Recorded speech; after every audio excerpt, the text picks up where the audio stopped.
crap that came up on the Jersey Shore with the needles and the garbage and everything. It just killed businesses if you had it. And I couldn't wait to get out of it. I didn't know what I was going to do. I didn't know what I wanted to do. I was broke. I was done. I said, right now, nothing until we sell this restaurant. I'm not going to have anything. And I realized for the first time that what am I going to do? I got in touch with the New Jersey Commission for the Blind. My view counselor came to my restaurant before we were getting ready to sell it. She never told me about business enterprises. She never mentioned it. When I asked her later, she's still working. She's one of the top counselors, and I won't mention any names. But she said to me, "Oh, you own beautiful restaurants. What did you want that for?" Let me tell you, it's been a great life for me. And I can tell you this. I walked into a check cashing place on 5th Avenue in Asbury Park to pick up my food stamps. I never tell this story very much, but I said, I had a friend who was actually in line cashing a check, who I went to school with. He said, "What are you doing here?" And I walked down and said, "What am I doing here? I need to do something." And I got in touch with the Commissioner for Blind, and I pushed and I pushed. And I called Jamie Hilton once, I called her twice, I called her 3 times, so I got her on the phone, and she said, "What about business enterprises?" And I went to the Joseph Cohen Center for training, and I found out that the training was over, that the trainer had quit, Pat Barton. I walked out and said, I'm done, I'm not doing this anymore. And I pushed and I called the BEP program, and I talked to them, and I said, "What are we going to do with it? I want to get involved. I need to work. I want to get involved."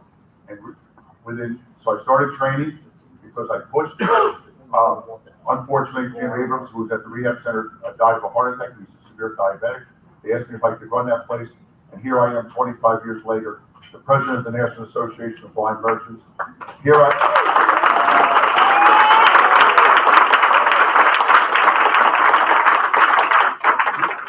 am starting initiatives like we are starting. I hate to use the word we are starting. Women's initiatives, emerging leaders. We have a new initiative to start accessibility of kiosks for micro markets so that all blind people can not only achieve and buy their own product and stuff like that. We're also starting another one, a committee of blind vendors. We are working together to make sure that Randall Shepherd moves forward, that we can show the world that blind entrepreneurs can do anything. It's exciting. There's been 2 things in my life that have really changed my life. One was getting involved in Randall Shepherd, and the second one was getting involved with the National Federation of Blind. You know, my friends say to me, where are you going? You live 2 blocks from the beach. You're never here on the 4th of July. Well, this year will be my 21st conference in a row. I'm excited about that. I can't wait to go to Orlando. We are? I'm teasing. That's a joke since we were in Orlando. But anyway, the 2 things that really changed my life is that. And I just love it when blind people get together, because you know what happens when blind people get together? Good things happen. Good things happen. You know? You hear about the stories of the scholarships. You hear about the EDGE programs. You hear about what League turned to EDGE. You hear about these great things. You know, never look back. I wish they were around when I was a kid, when I lost my sight at 18, but you know what? They weren't. You know what? You move forward and you do it. But we got to look forward. There are a lot of opportunities in business enterprises of New Jersey. Talk to your PR counselor about it. They will not recommend it for you.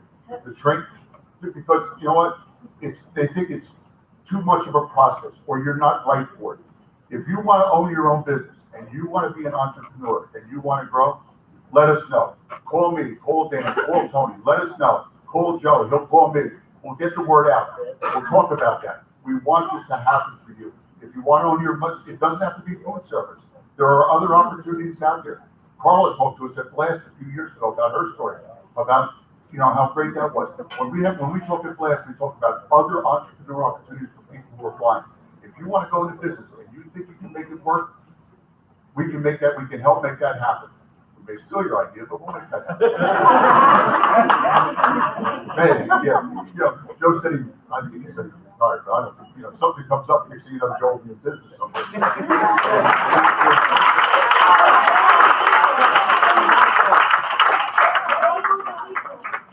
There we go.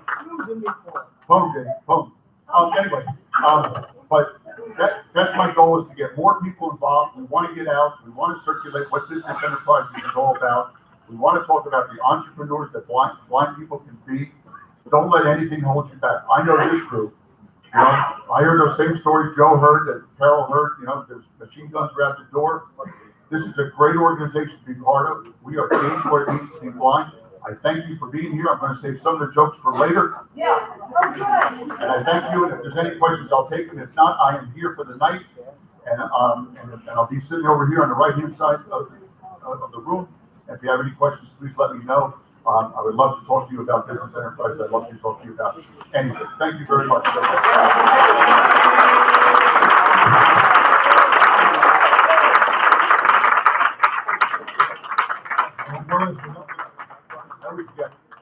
Vending Times, which is the top publication in the country for people that are in the convenience services, office coffee, vending, micro markets, all that, is available on Newsline. Yes. So if you want to go on Newsline and see what's going on in the convenience store, if you have ideas to think about, maybe I want to get involved with that or seeing what Blast is all about. We've had 3 articles about blind entrepreneurs, and that Vending Times is available on Newsline. Thank you, Joe. If you're busy, he always carries an extra pay on the spot. Door prize real quick, and our next speaker, come forward. Jersey Shore Running Club. All right, so we've got a Camp White. Ooh, I wonder where we got that from. One of a kind, majestic NFBNJ one. Very good, excellent. See, don't exaggerate. No.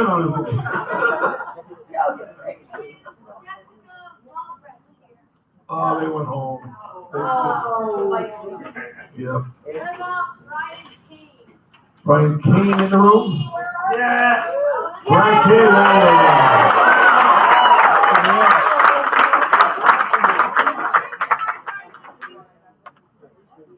Excellent.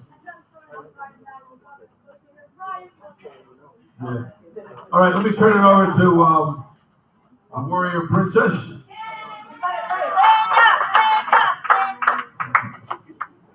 And she'll tell you her little story in a minute or two, and then turn it over to her guest today, or our guest. Hold on. Jersey Shore Running Club is in the house.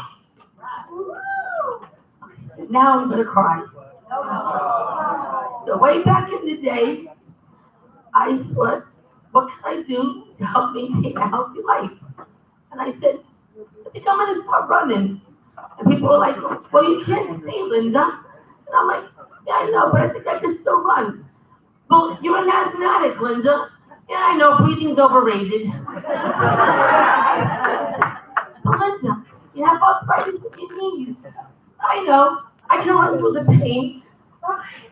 And so I started running, and I met the most amazing group of people that never doubted me. And they just embraced me with love. And I started going on runs and walks, and I started out by doing Run College. And I took a 6-week running course, as many of you know. And the class started out with 14 people, and it ended with 9. And I was voted class valedictorian. And I never been class valedictorian. So, and then I was told, you can do a half marathon, Linda. And I'm like, really? Because I want to. So anyway, I took a 15-week course. I just want to say that I love the Jersey Shore Running Club because they embraced me. They never doubted me, and they always encouraged and inspired me. And that's where I got this came from. Because every time they'd be running by me, they'd say, Linda, are you okay? And I'd raise my hand and I'd say, I got this. And they'd run by me, 20, 30 of them. And they'd come back, Linda, you okay? I got this. So finally, when they see me, they say, Linda, you got this? So I want to introduce the president of the Jersey Shore Running Club, Michael, and I always screw up his last name, so I'm not going to say it. But anyways, give some love to the Jersey Shore Running Club. Thank you.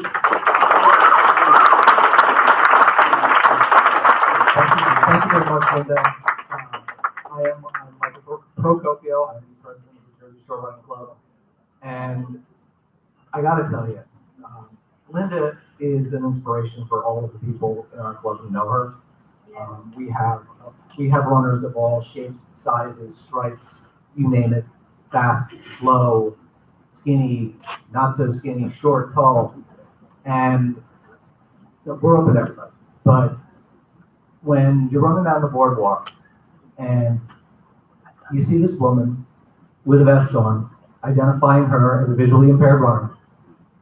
And she's got two of our members running beside her, her team of Joes. My seeing eye Joe, so there's two guys named Joe, and they always call me Joe Freeman and Joe Iabelli, and so I call them my seeing eye Joe. One of them always is with me, if not both of them, and I love them dearly. And for a sighted person who sort of has no challenges, coming up and seeing this, like, oh, my legs hurt, my knees hurt, oh, what do I gotta go? What the hell am I complaining about? She's kicking ass out here, and I'm bitching and moaning.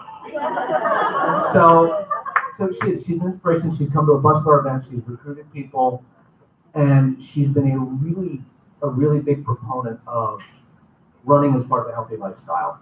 And that's part of what the Jersey Shore Running Club's charge is. We are a member club of the Roadrunners Club of America, and on their website, speaking about running clubs, they say, whatever your goals may be, joining an RRCA member running club can help you achieve your running and fitness goals while providing a great social network and a supportive environment. Local running clubs typically offer a variety of activities, including beginning running programs, regular training runs, distance training programs, organized race teams, event calendars, etc. And we provide all of that, as do many, many other running clubs. There is a group around this area, the Raritan Valley Running Club. There's the New Jersey Roadrunners. Down by us, Ocean County Running Club, Freehold Area Running Club. There's a very, very competitive team down by us, Shore Athletic Club. But all of these clubs provide open membership for anybody who wants to run, and you don't even have to run. We have many people who don't run, they walk. They come out, they walk our races, they walk our runs. Some people are just volunteers looking to get involved, looking to meet people. One thing that's great about the Jersey Shore Running Club specifically is that we are not competitive. We're a drinking club with a running problem.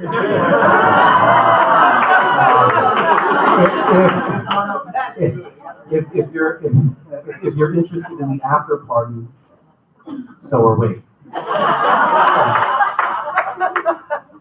But if you are interested in increasing your health, increasing your fitness, running and think you can't run, you can.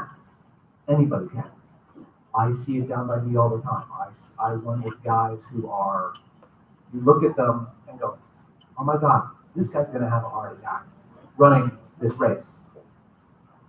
And then he kicks my ass. But anybody can do this. Well, Linda has proven it. She's tremendous. So it's something that, again, if you're thinking about it, it's a great way to get started. The beginning running classes that some clubs offer are a great way to meet people and get started. They teach you how to do this. I'm sure there are local resources that would help you. We just happen to have two Seeing Eye Joes on hand, but I don't know if the other clubs do, but I'm sure there are resources that can help you find guides if you need them to assist you while you're training, to assist you while you do a race. And the people you meet will support you, guaranteed. We are, just a little bit about us, we're a 501c3 nonprofit organization. So whenever we put on a race, all proceeds from that race go back into our local community, the food bank, the Monmouth County SPCA, a number of women's organizations down by us. Everything goes right back in our community. We're also very proud to be one of only two platinum partners of Special Olympics in New Jersey through our work with one of our major events every year that draws about 4,000 runners, Run-A-Palooza, which is in April.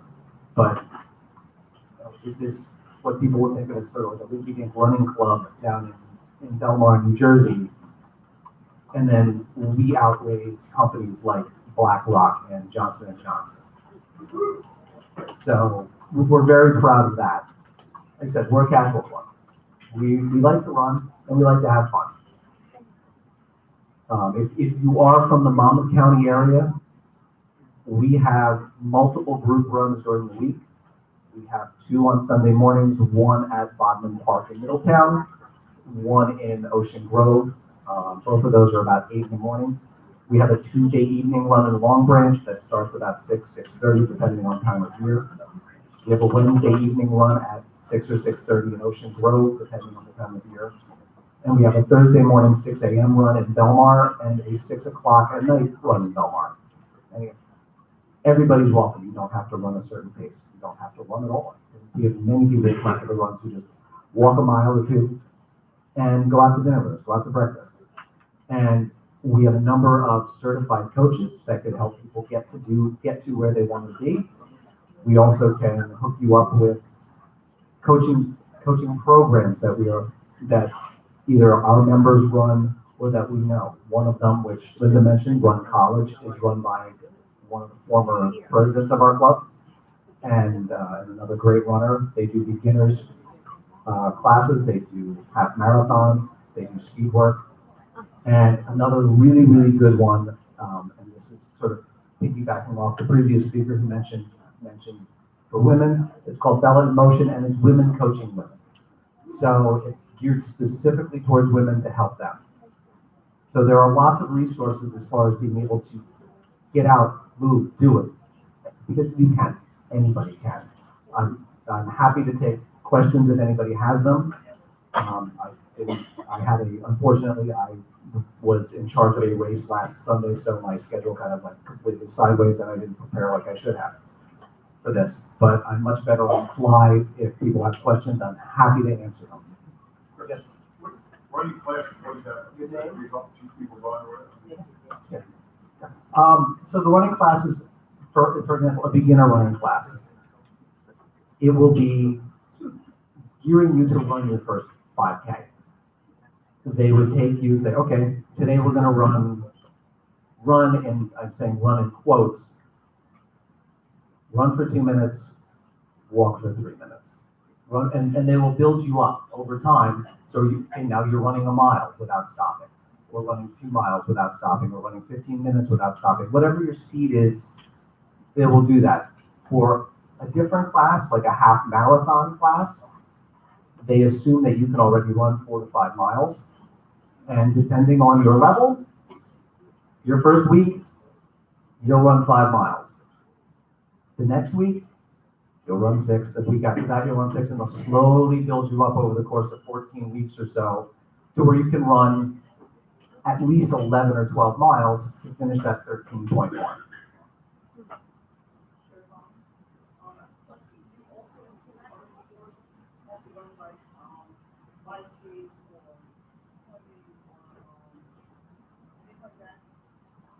We do not. We are a running club, but we do have many members who do duathlons, biathlons, and triathlons. There are clubs. I can't speak to what they are like, but I know there is a tri club. There's a number of triathlon clubs down in our area. The only one that comes to mind is called the Sandy Hookers.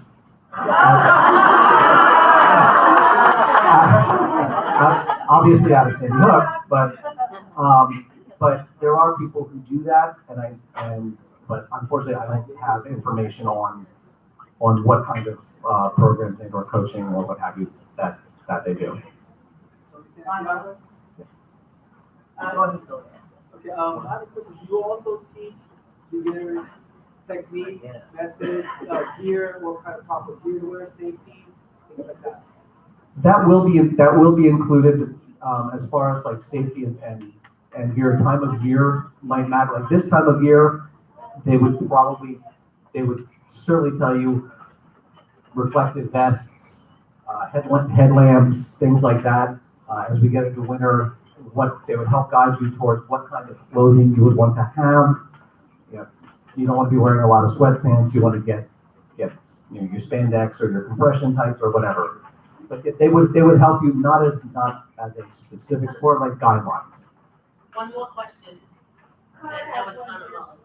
Yeah, it's more of a, I just want to, comment. I think it's really important that, Linda, I'm sure what you're doing is very impressive. It sounds, I want to just focus on the fact that I don't think it's an inspiration. It shouldn't be regarded as an inspiration, more that you're being resourceful and finding sort of simple solutions to problems, on your own, by finding those scenarios and put them, and I think that's kind of how we should be, kind of looking at these types of things. And I think if you look at it more in those lights, that it's just simple solutions to be involved in the communities, it'll actually encourage more people, rather than thinking about it as an inspiration. Spoken like the true orientation and mobility teacher. Very fair point.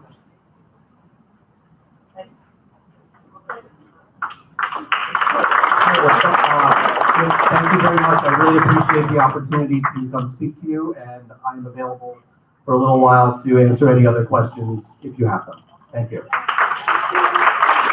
just want to say that every time we have a race, I call somebody and say, where's the bar room that we're hanging out at? I gotta see if it's accessible.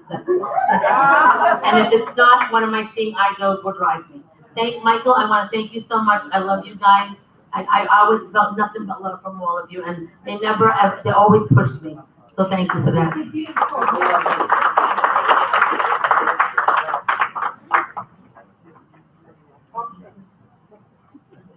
Next door prize is a set of knees for Linda.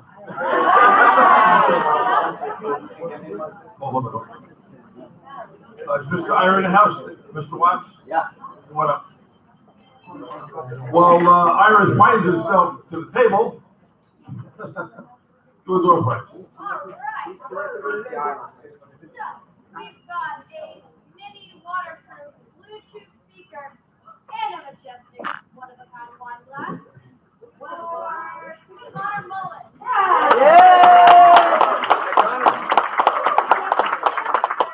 Last strength name.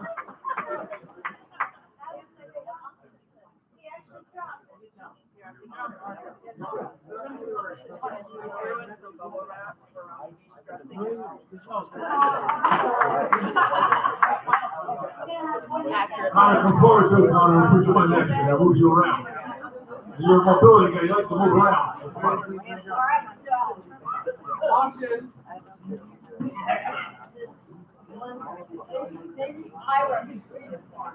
For Marty. So Marty and Miss Marty and Missy Hagan have donated a phenomenal gift. You gonna find out right now? Let's hear it. I'm gonna hear it. Marty or Misty, would you like to tell us what this blender does?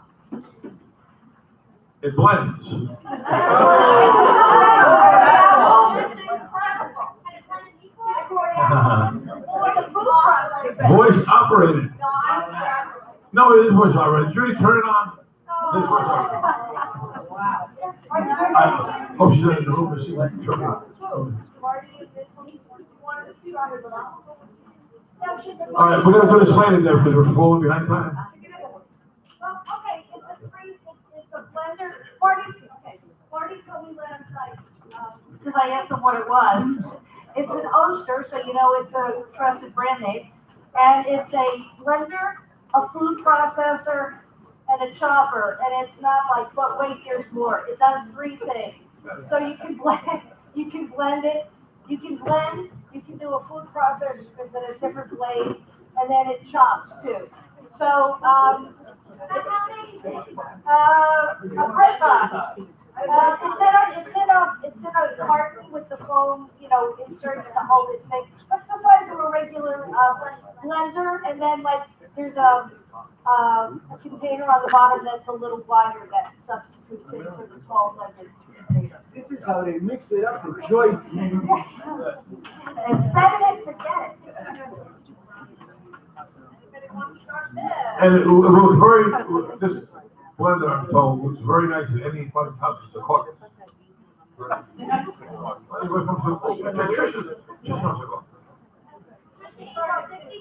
Trish Evo, $50. We'll blend meatballs. $50 for Trish Evo. $50. It's a steal. 55. 55 from LeBron. Mr. Walker, there he goes. Mr. Walker says 55. 60, Carlos. 6. Oh, there you go, Carlos. Carlos Herrera, $60. Carlos, you have $60. $60. Oh my God. $60 is worth thousands of hours of your time. That's right, it's a real time. Yep, get it. $60 for Carlos going once. What a steal, Carlos. What a steal. 65, 60 or 65? 60, 60, okay. 60 going once, twice. Carlos, enjoy your blender, baby. I know his mom's Christmas present. There you go. Okay, our next guest friend is Mr. Marty Watts from IRA, and you can tell us what IRA stands for. I always said that, I should know this, but I say artificial intelligence and remote assist. I keep saying reading assistance.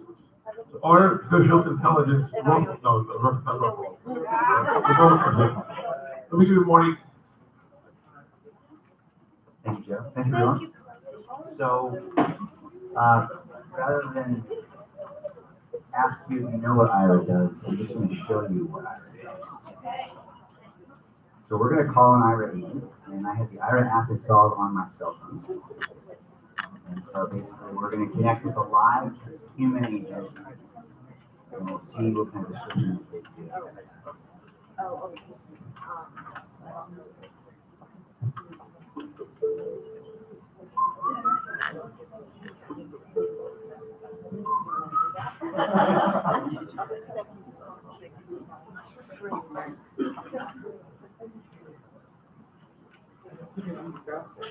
It is.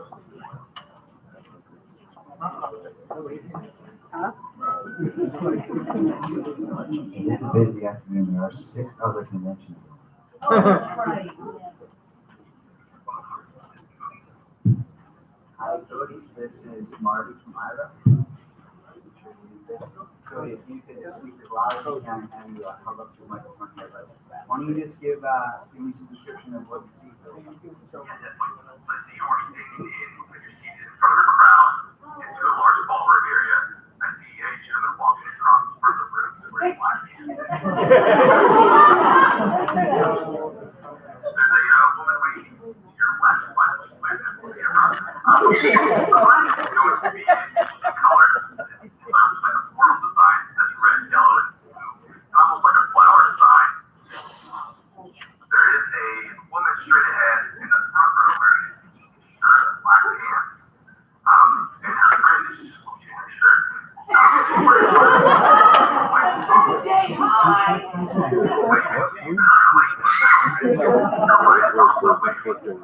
There's a woman in the far right in the front row wearing a red jacket, looks like glass for white shoes. She's maybe a couple people walking towards you in the aisle trying to find a seat wearing a red shirt. Looks like you have this water station on the left side of the room against that far wall to the right of the exit doors. Along with another table, looks like there are some bags and baskets on that as well. Both have black sauce on them. Awesome, Cody. Thank you so much. If you have any other questions, we'll let you call back in. Thank you.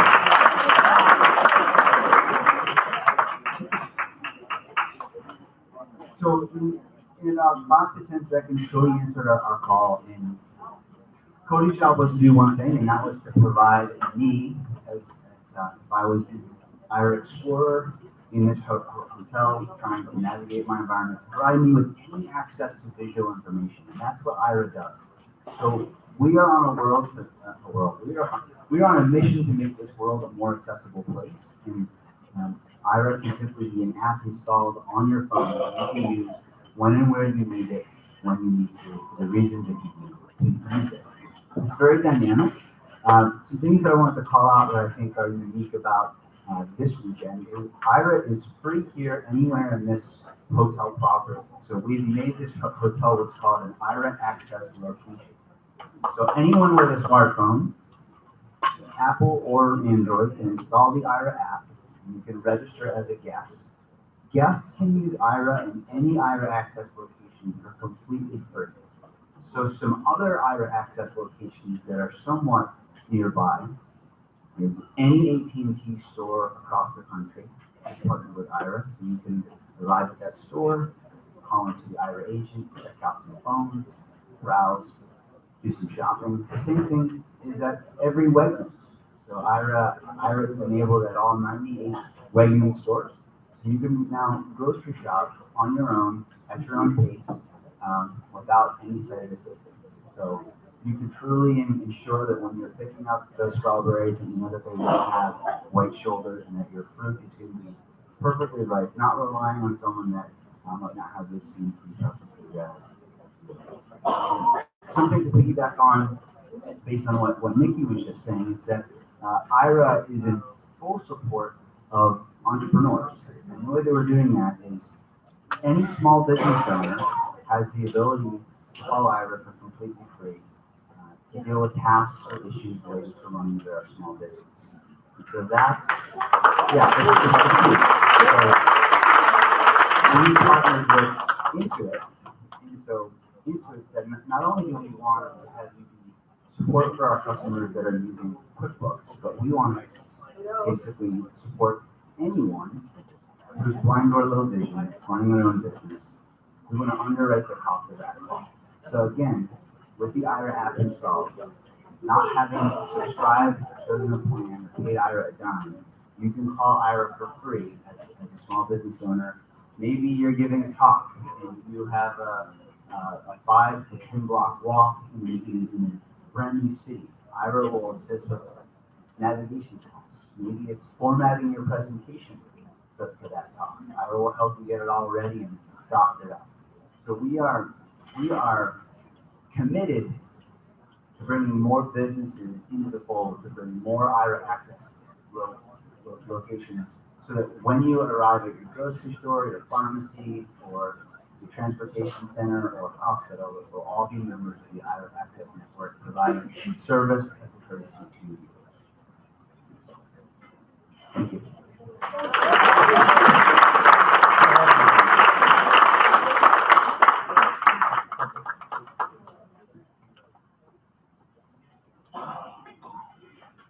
Is Mr. Bill here? Larissa? Joanne Mallard? Go up. Come on down, the price is right. Come on down. Let's do a door prize, and we have time for an auction. Door prize. Yeah. Door prize is a bracelet, it's coming in a different holder and a wine glass.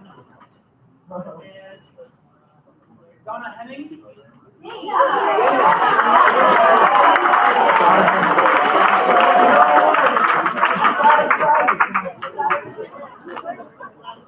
Do one more and then we'll do an auction. While Joanne makes her way to the podium. The podium. Podium.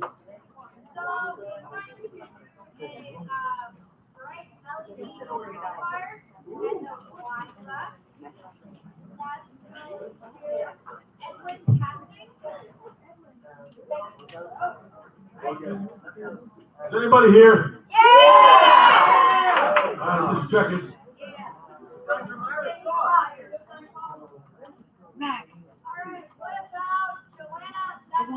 Yes. You won. Joanne? Yeah, she's here. Woo! Yeah, Joanna. I didn't forget. What's this? Whatever you want. Oh, very nice.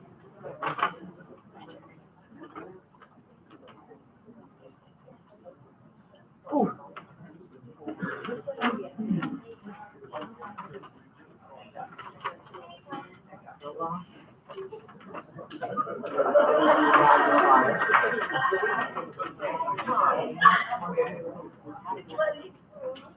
I'm over here hugging Joanne and hugging Ellen, so I had to hug Joanne. That's what this is about. Fortunately, yes, sir. This is if we get out a lot of wine glasses, but you want to know where the wine was.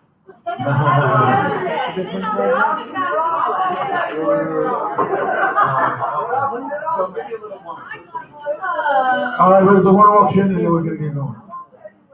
Hold on.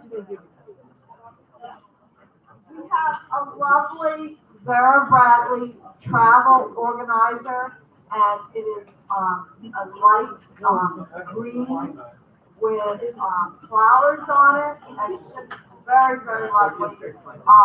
Any woman would love it, and a man might want to buy it for his sweetheart.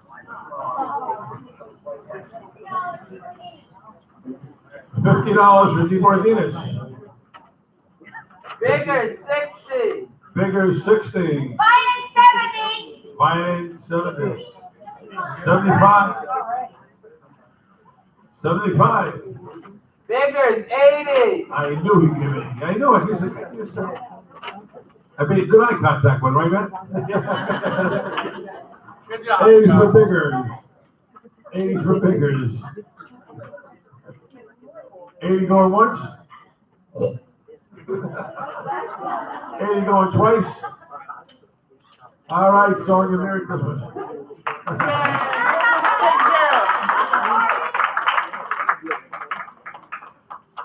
This next panel, my notes on there, baby bottles, diapers, and civil rights. The important panel, catchy name, is about what we talked about this morning, resolution. You heard the commitment from Ms. Lopez, wants to work with us, help get this bill passed. So we invited some couples down today, and they were here this morning with Logan, little Logan, and he wasn't feeling too good. So I believe he'll be back tonight for the banquet. They do one or the other, so I believe they'll go back to the banquet, but they're not here right now. And the other couple, young lady got ill today. Joanne, Jennifer Khan got in touch with her. She's ill and they're very upset about not coming. But both of them want to work on our bill with us, our resolution, I should say. So that leads us to a one-lady show. And this one lady will give you her point of view of what she struggled to get through being a foster mom. When she called me, what we assisted her with, she really advocated for herself. I love talking to people who are really NFB people that don't even know it. They tell them, you're an NFB person. You believe in what we believe in.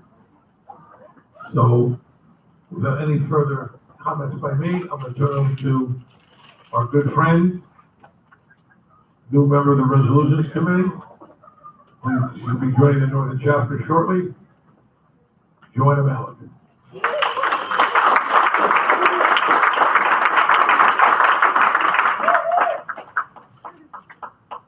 Good afternoon, everyone.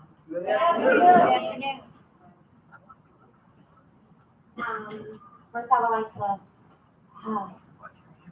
say thank you. I'm grateful for this opportunity to be able to come before you and just give you a brief about me becoming a foster parent. As you know, I'm Joanna Mallard, not Joanna, but Joanna Mallard, from Jersey City, New Jersey. Born and raised. Back in 2015, I decided that I wanted to make a difference in children's lives. I've been dealing with children since I was a child myself, babysitting cousins that was my age or younger. So, and practically raised my siblings. And it just always was dear to my heart to always want to be a part of a child's life, because I personally feel like children should not feel no emptiness or void, or have any absentee. So, and me being a young girl, I didn't have a dad. It was just my mom. She did a wonderful job, I believe. But anyway, so 2015 come, and I decided that I was going to reach out to my local DCPP, Division of Child Protection and Permanency Office, informing them that I would like to become a foster parent. I reached out to them, and I think it was mid 2015. and no one got back to me. I filled out the application online, which was very accessible to do so. So it was submitted. I was calling and calling. I said, okay, holidays are coming up. Let me just let it be and allow the holidays to go by, and then I'll contact them. I did so, and I got in contact with someone, and she indicated, this is the supervisor, she indicated, okay, you will have to go through, they call it pride training. You will have to go through pride training for 27 hours. And I said, that's fine with me. And she said, well, we're going to send a resource worker over to your home so that they can evaluate you. Okay, that's fine too. They come to my house. I already was getting my second bedroom prepared because this was something that I wholeheartedly wanted to do. So the nursery was already painted and already decorated with Care Bears and things like that, because I believe Care Bears just use that, you know. So I just said, you know, let's just get the ball rolling. And the resource worker that came out to my home, she said, Miss Mackler, you're visually impaired, and I said, is that an issue? And she said, well, how would you be able to care for the child? And I said, the same way I would care for myself, you know, and anyone else I care for. Well, we would need documentation from your eye doctors indicating that your vision doesn't prohibit you from caring for a child. Interesting. Okay. So I said, I'll do it, you know, whatever it takes. I knew what my mission was. So if I have to do it, I'll do it. Now, I said to her, so what are you going to do to educate yourself? So she said, what do you mean? You're a caseworker and you don't have no clue that someone with no sight can care for a child. Okay, now it's time for me to give knowledge. I was going through it, one headache after another. It actually caused anxiety, honestly. And I started to reach out to Joe, and I was basically letting it all out on his shoulder. Telling him, Joe, I don't know, these people are saying this and they're saying that. Well, Joanna, you know, you don't have a problem with opening your mouth and you don't have to. Here, you know, call headquarters and get some literature. We have some books that was written, you know, Parenting While Blind, something social workers and attorneys need to know. I said, good title. So I called down and I got those pamphlets and those books, and I said, I'm going to give them at the right time. Then I decided to enroll into a parenting class on my own, and I got certified. I mailed them a copy of the certification. I took a 2-week vacation down South Carolina because I just felt the need to just escape from the stress a little bit. And I said, you know something? What is that going to do? Your heart is in it, so you go with your heart. So I started to make all these phone calls, advocating for myself, finding out who and where and what can I do to help me. So March came, and they said, okay, starting May, you'll be able to go to the Pride, but how would you be able to do the work? I said, well, if it's going to be hard copy, you can hand it to me with an exception of the instructor allowing me to hand in my work the next day because I have to go home and scan it and do the work that way. But I thank God that my instructor actually sat next to me and read the worksheets out to me, and I dictated my answers. And that's how I was able to do my work in my courses and that 27 hours, which was great. They was wondering how I was getting back and forth. I said, access link. It has a line, you know. That's how I was getting back and forth. So they said, well, do you, like, now the instructor wants to know more personal things. Oh, you live alone, who will be at your house? Because of course these things, people, they want to know, everybody has to get a background check who's going to be around the child. That's fine. I don't have company, I don't allow people in my home, so it's whatever, you know, let's do whatever it takes. So as they were coming through, you get these home assessments, and they were becoming more weekly than supposed. And they dig so deep into my history. I didn't have nothing to hide, but there were some things that, you know, you grow and you learn from, things you leave in your past that you don't want to be, you know, revealed. So, especially if it's personal. So, you know, they did what they had to do, and it did make me feel very uncomfortable, and I informed them of that. You make me feel very uncomfortable, but there's a child out here that needs me. Okay, so if I have to be uncomfortable to make the child comfortable, then that's what we'll do. And so they came and they kept looking through my house. Oh, your water's too hot. What am I supposed to do? You know, okay, I'll call the landlord and have them turn the temperature down.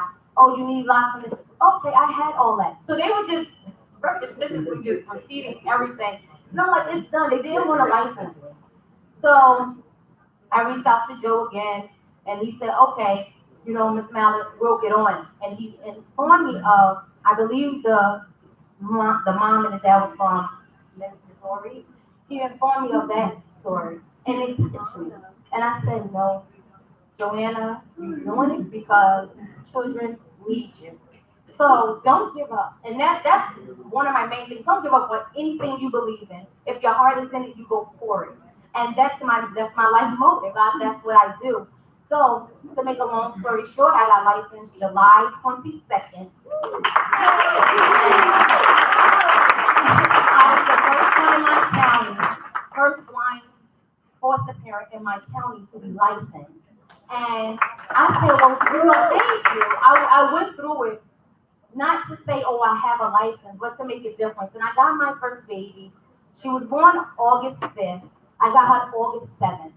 So she was only 2 days old. And I had her for 7 months. And she was moving mighty fast. Mighty fast. You know, and I was like, man, whew.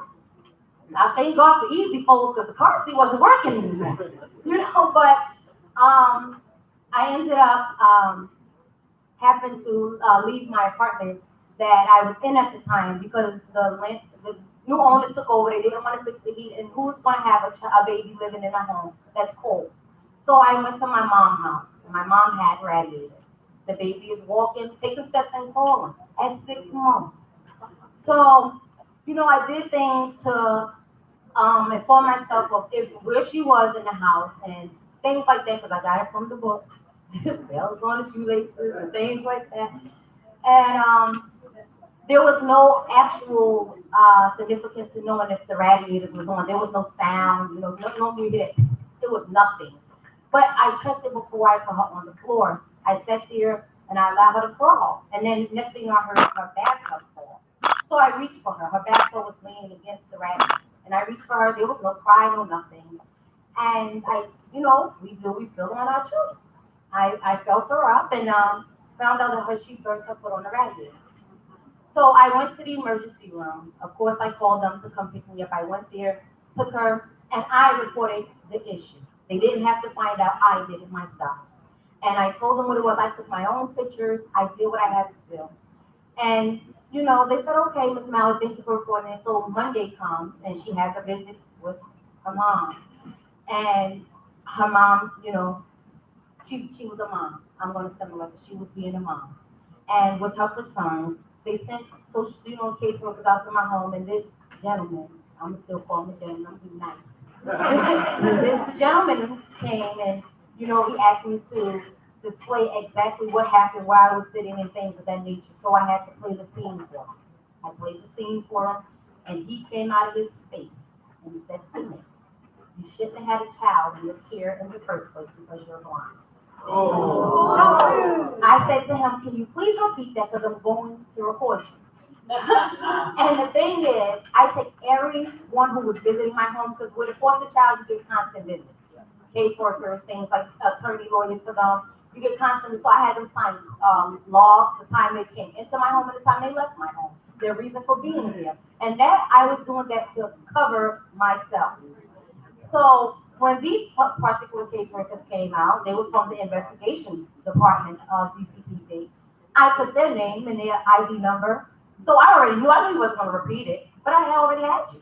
Thank you. So, you know, now they take me through the motions in the ocean. And they allowed me to feed my baby one last time that day. And they said she's going back with the dad. Wait, where did that come from? You know, y'all just told me in February I was about to adopt her. You know, so where did that come from? But, so I'm going to sum this up because I'm starting to get emotional because this is very dear to me. But I even reached out to a lawyer and things like through the disability rights.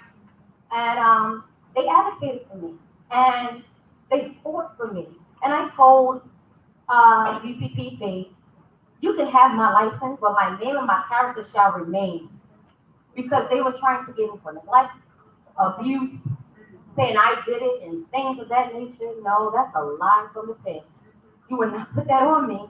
So I fought for my name and my character. But with fighting for my name and my character, I fought for my rights. Because I have the right to be a parent. And it's not because your fears, you know, and I think that's a lot of issues that's going on in the world. Other people fear things. Because they look at us and they say, well, how can you do this and how can you do that? If I was blind, I wouldn't be able to do that. Well, that's you. That's you. Motivation is internal. It's internal.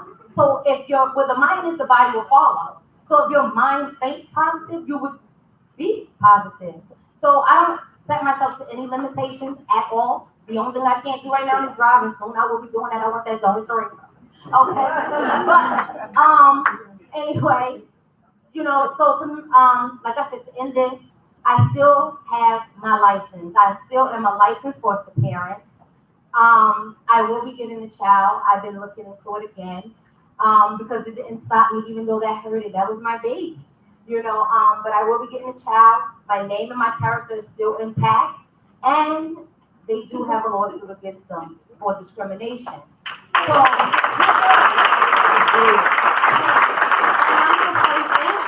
thankful for all the outlets that helped me along the way.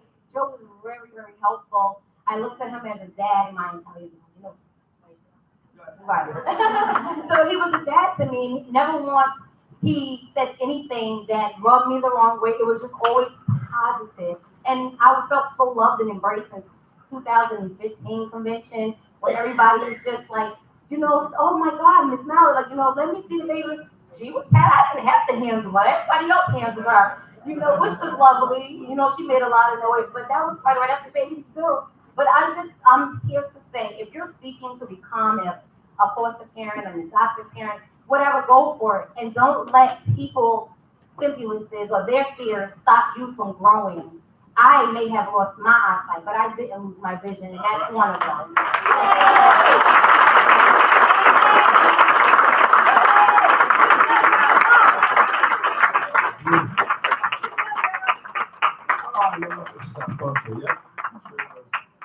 I forgot to say something earlier this morning. Looking through my notes again. I want to thank Henry Young. Is still back there? Henry? Yep. Henry Aldridge. Well, Henry's back there. I hope he's back there streaming. Henry? Yep. Oh, you're okay. Oh, you gave this old boy guy a heart attack. Okay, good. Connor Moe in the audience? Connor, come on up. We've been juggling you around all afternoon. Wait, Joe. Very, very quickly. To the person who just spoke previously about the foster child. Yes. The world is very lucky to have you in it. Thank you.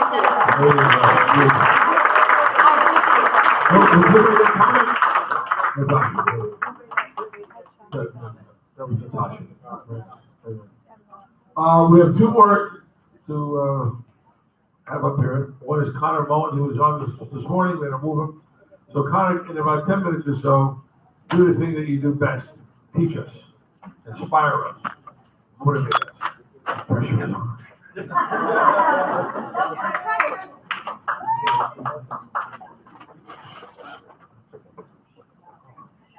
Be your next piece.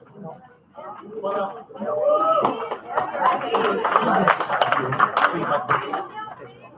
thank you, Joe. I appreciate it. I appreciate that, and I also really, again, appreciate you allowing me to be here along with the rest of the sponsors. So I want to start off by saying, is there anybody who doesn't know what the Louisiana Center for the Blind is? Okay, so the Louisiana Center, the summary is that the Louisiana Center for the Blind is one of the 3 NFB training centers. And what really makes them distinct from a lot of the other training centers is that they use what's called structured discovery teaching. And that is, in a nutshell, that also could be a whole other conference. It really just emphasizes the importance of problem solving and building skills that you then are allowed to test yourself and you're allowed to make constructive mistakes. You know, no one's sending you out there on a stove and you don't know how to make a sandwich. No one's sending you out there across the street, you don't know how to use a cane. That's not what we're saying. But you do, you know, you're encouraged to think through problems and find solutions on your own, just like how anybody else would be expected to travel, right? Whether that's using whatever tools they use. And so as somebody who, I never went to the training center as a student, but I am at LCP as a grad student. And as part of that training, I'm going for my orientation mobility master's, going to be, you know, a travel instructor. As part of the training, you go through, as part of the degree rather, you go through 2 months of training, just like as if you were any other student. And I got to tell you, it was like, it's been one of the most profound experiences of my entire life. And because it's really showed me that there's so many other skills and little tricks of the trade even of blindness that I had no idea even existed. And once I kind of figured out that they existed, I was dying to get out there and learn them. And I've been doing things that I just never thought I could do, you know, and I regarded myself as somebody that was pretty generally independent before. But I realized pretty quickly as I started to delve into, you know, LCB and the different structure discovery centers that NFB, you know, runs, that there's a lot more to do that I could take on.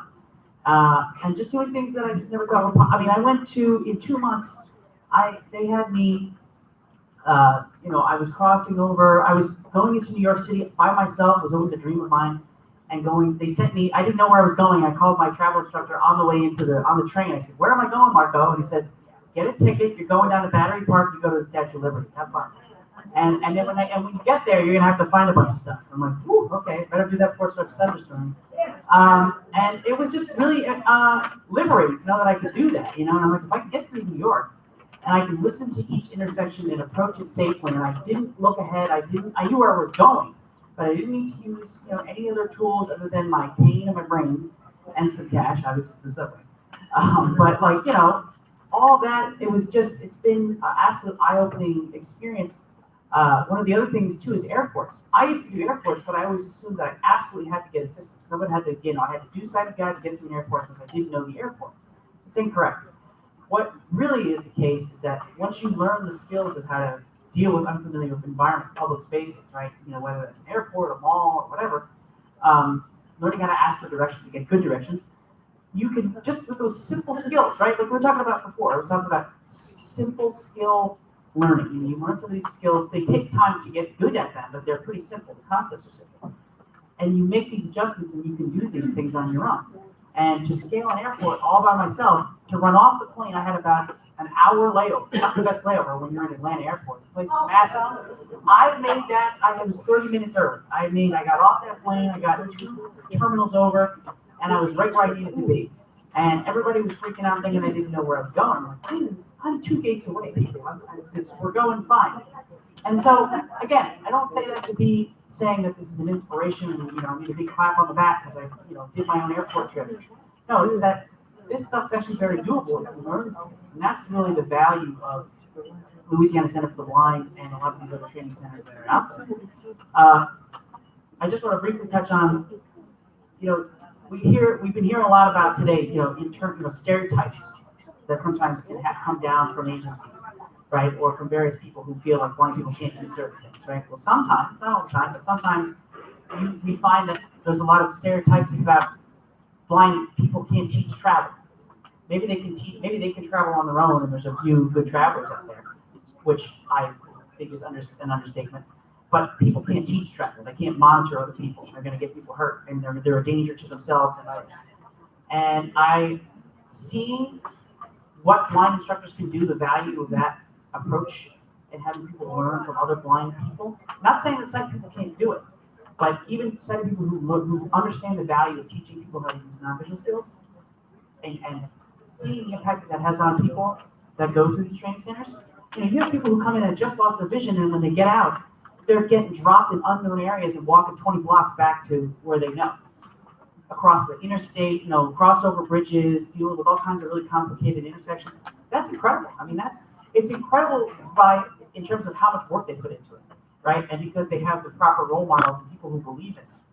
And so, to me, it's just been such a tremendous experience, and I encourage you, any of you guys who are considering going for training or want to go into the field of orientation and mobility as a travel instructor or a Braille teacher, a teacher of blind students, or a rehab teacher, to really look at the training centers in general for your own training, and for Louisiana Center for the Blind and Louisiana Tech University, which is the sister university, the partner university, to really explore what those career options could offer you, and kind of really be open to expanding your potential in that way. So, thank you.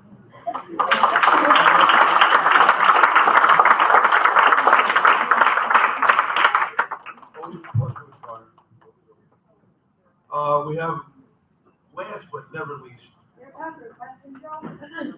for that's Serena, the cannoli queen. Go ahead. I went, Go ahead. I went to CCP already, so I had the training to take off the site. Did we talk about going to an airport sometime? Sure. That's something they couldn't really keep that, because they couldn't do it. CP up to the close together. Connor, let's go to Mars. Go Okay, skydiving. let me give you a couple quick announcements. Linda's in the house. Do you know where the doors are before we go in tonight? What doors we're using? Okay, she's got to check that. So tonight is our banquet. Did everybody exchange their banquet ticket? Does anyone still have to exchange their banquet ticket? Who said yes? No, look at your bag, you're ready, Gene. You're a student, ready to work, yeah. See how quick we work? You did it so quick. Anybody else has to change the ticket? Anybody else? My roommate never got hers back. Who's that? Who did you hand your ticket to? There you go. Settled. See how quick that was? Good. I'm talking about turning your ticket into Linda, or you. I mean, everybody did great. So Linda's got to have, she's going to be open back there 5 minutes after this closes for about 5 minutes. That's it. Everybody did it.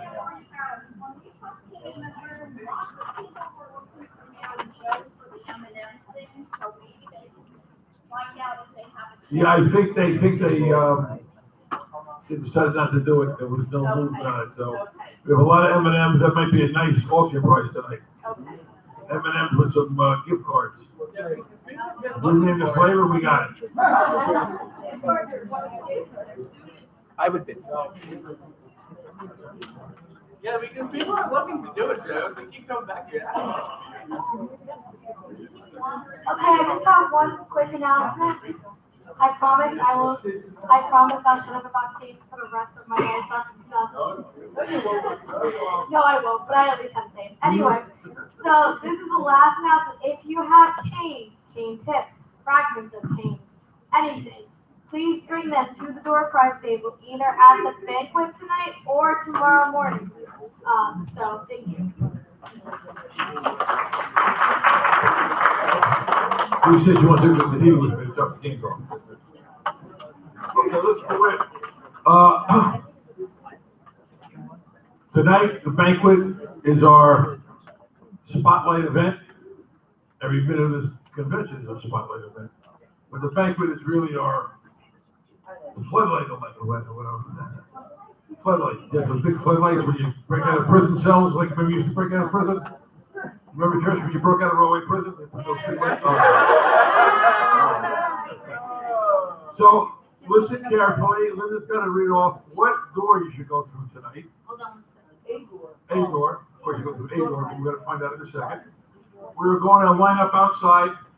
We're going to walk in here nice and calmly. We're going to sit those who need assistance first. I'm going to ask a couple of people who can help with that to be in the room ahead of time. James should be in the room, and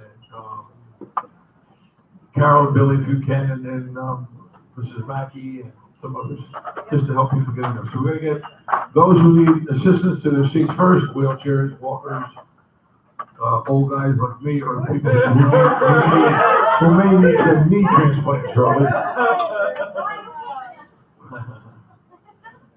We'll do that. So, Joe, just a note too. yes, sir. Anybody with a Braille watch, remember, Send us back an hour tonight. Yep.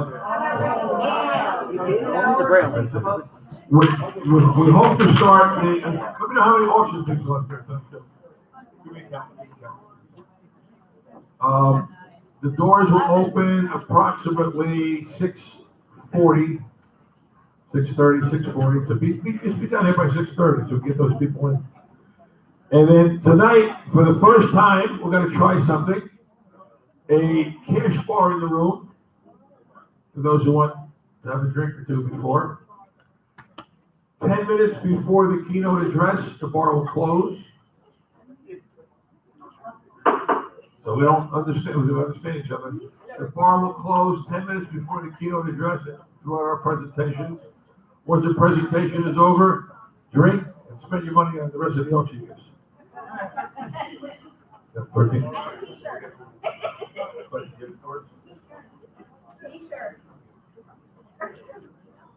Yeah.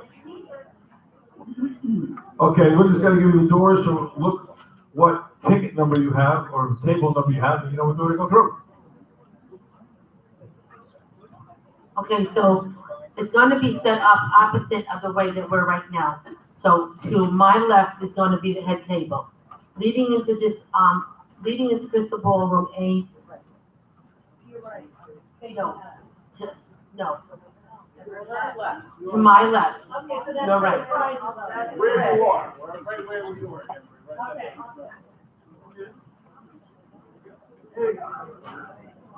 All right, so we're gonna be facing, as I said, to my left. To my right are 3 doors. We only see 2 of them right now because Crystal Ballroom A has been utilized for the overflow for breakfast. So if you have tickets, if you are at tables 1 through 6, you'll be coming into the doors that is closest to where the exhibit room was. So tables 1 through 6, it's the doors closest to where the exhibit room's open. The back door will not be open. Only the 3 doors parallel to where the head table is will be open. Yeah, we're gonna have talking signs there too. If you are sitting at tables 7 through 12, you will be going in the door that we've been mostly using all day. This door right across from where Joe is. If you are sitting at tables 15 through 18, you will be coming in the first door where the overflow breakfast is. Again, the Biggers and James will be on talking signs here. But 1 through 6 will be in the back. Well, we're not using all the tables, but, yeah. Okay.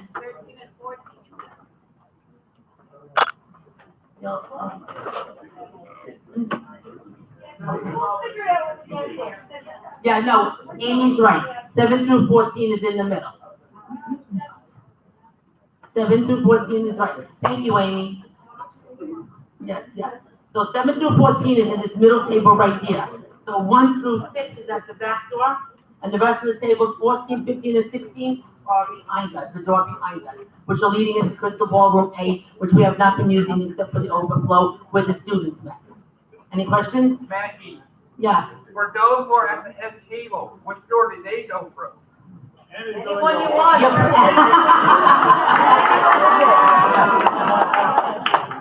like that.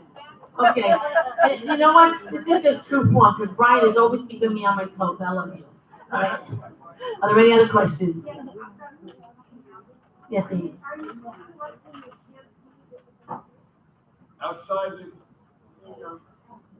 Outside by the registration table, you're still collecting canned foods. Thank you very much. Big box, huge box, giant box. Great, you put it there. So the head table should go through the same doors as 1 through 6. Not just any door. We're just teasing with that. So whoever's going through doors 1 to 6, yes.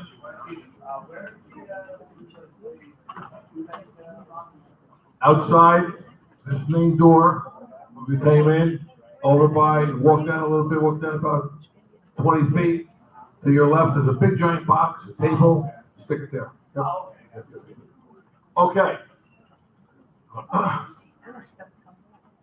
On our website, we have a page, achievements and accomplishment page, and another one is testimony.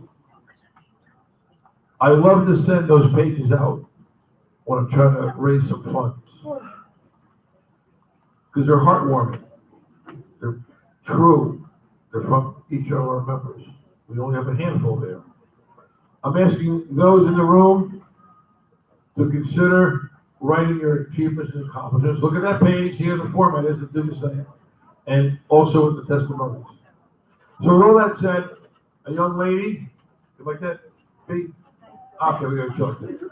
A young lady sent in her testimony, and it was good. It was her.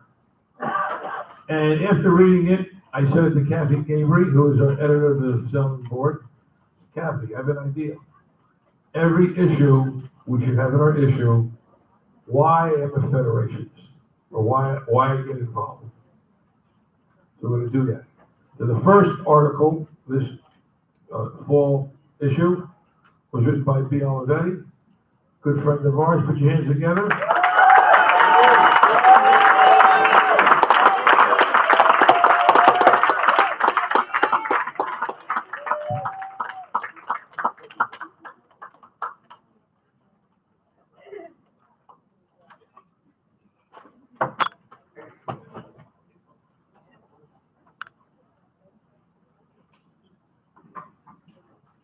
And we do 1 or 2 door prizes at the end, and we're out of this hole. That means we do 3. Maybe. V, get a big door, get a big giant door prize. Big one. Like put 3 door prizes together and make it 1. And I'm gonna try to find a gift card too. Hold on.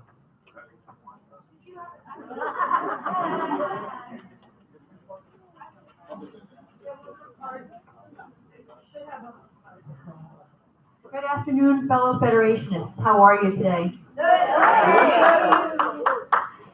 In 2008, sorry. There? Okay. In 2008, I'll get closer to the mic. Joe? There we go. Yeah, good. In 2008, I called David Terrace, a leader in the Federation. I called him pertaining to some blindness skills that I needed to learn, and he referred me to the Northeast chapter, where I attended meetings and I met wonderful people who have become lifelong friends. Among them, Dana, Zarita, Phyllis, Darlene, Jess, of course, our president, Joe Ruffalo, Jane, also Dan and Rosa, countless people that I've met. Trish. I also met a wonderful woman named Jane who taught me how to use an iPod Touch and how to use my NLS talking book player. I love attending Federation activities, such as the chapter and affiliate holiday parties and the national and state conventions. I also love attending our inspirational, educational, and motivational fundraisers at the Northeast chapter, many of them at the ShopRites in Nutley and Paramus. I also had the honor of serving as secretary to our wonderful president, Joe Ruffalo, for several years. This experience enabled me to not only sharpen my computer skills, but also serve in the capacity of assisting the Through Our Eyes show, which featured our president, Joe Ruffalo. And this organization has changed my life. The Federation believed in me before I believed in myself. And I strive to give others the gift of the Federation. They wanted to know what they could do to transform my dreams into reality so I could live the life I want. And I'm living the life that I want, thanks to my Federation family. I've learned to do things such as take Access Link, become a more independent traveler, and I really appreciate everyone that I've met in the Federation, and I look forward to many, many years to come with my Federation family.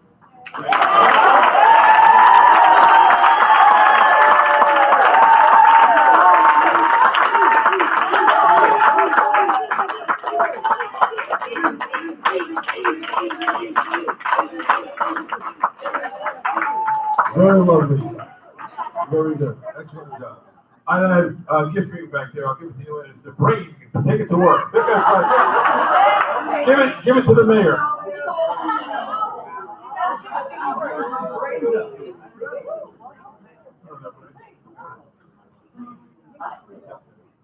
So we have a few minutes left. Can we have some auction stuff? Real quick. So we have a big door prize at the end. Somebody broke the garage door. We got it down here. So. It's a double car garage door. Come on. It's one of those driverless cars that walk. Door prize at the end. Big one at the end. And we have some door prizes for tonight? We do. Okay, good. Let's get those auction stuff ready. Line up 3 of them.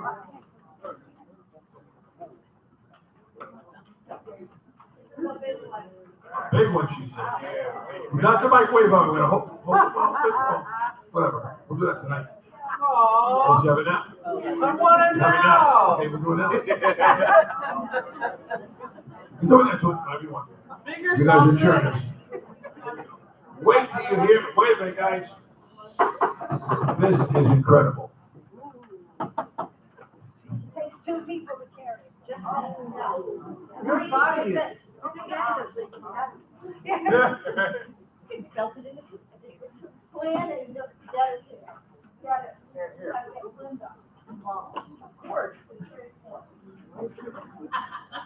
Ellen.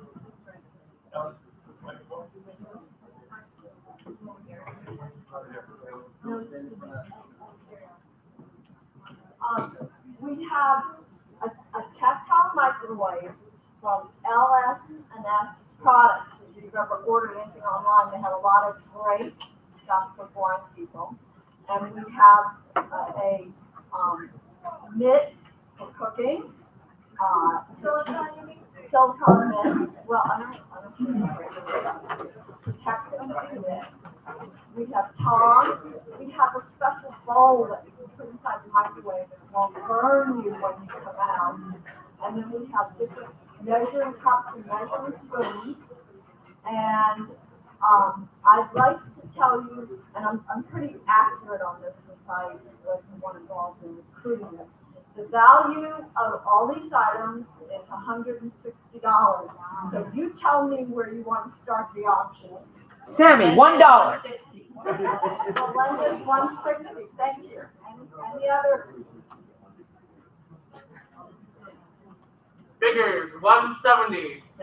Biggers, $170. Melendez, 180. Melinda's $180. Biggers, $190. John Avalon, $200. Biggers, $210. Biggers, $210. Melendez, 215. Melinda's $215. Biggers, $225. Biggers, $225. Biggers, $225. Okay, I'm gonna say it 2 more times. Biggers, $225. Do I hear another? Biggers, $225. All right, I think Biggers won it for $225. Carry it back. $25 delivery charge.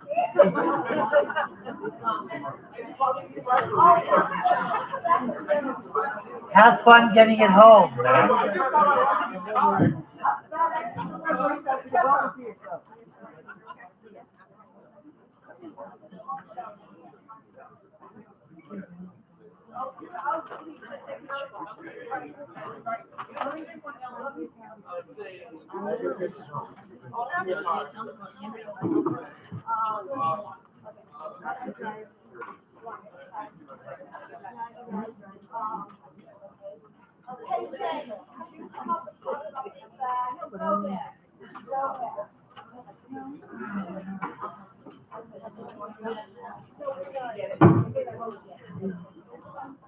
We're only gonna do this one at a time.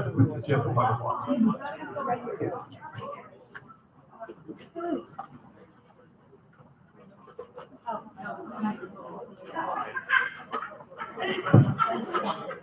I got friendly there, but You're not a microphone. I grabbed Emery, I don't ask where, and I said, I'm sorry for being so friendly. Anyway, It's a go bag. If you have grab and go lunches, this is a grab and go, hope you'll never need it, emergency bag. It's certified by the state. We had them come to one of our meetings at Echo, and they donated to me 2 bags to bring here. One was from seniors and one was from tech, they're identical. This particular bag is a very heavy, sturdy canvas backpack with many zippers and pouches, including some of the things inside are a radio and some batteries, flashlight batteries, a poncho, blanket, glow sticks, some water and some, what do you call that food show? Shrink wrap food, like in case you're, in an emergency. Yes. And a bunch of other things. It's valued minimally at $60 to start.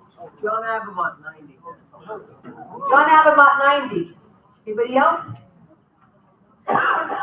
Any other? John Avamont, it's yours for $90.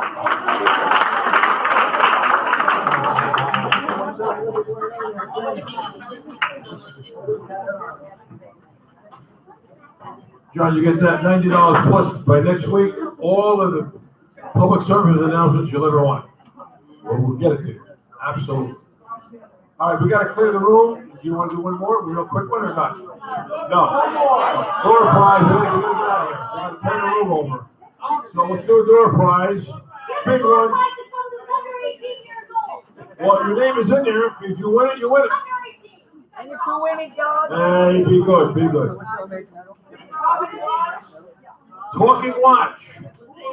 Bluetooth speaker. Gift card. Large blue Hawaiian shirt. Large blue Hawaiian shirt. And When I deliver those canes to Tahiti, that'd be good. And a wine glass. Those two. And we have a bag to put it in, I'm sure.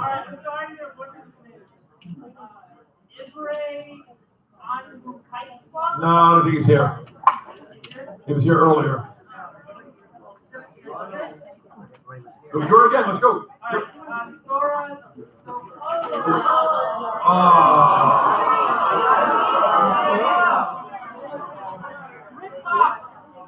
Fox. Rick Fox is here. All right. Rick, we got a lot of gifts in there, and we just stuck in the banquet room for tonight. Thank you. As they say at National Convention, everybody get up, turn around, and walk out. Let's get out of this room in 3 minutes. Everybody get up, turn around, walk out, leave a conversation.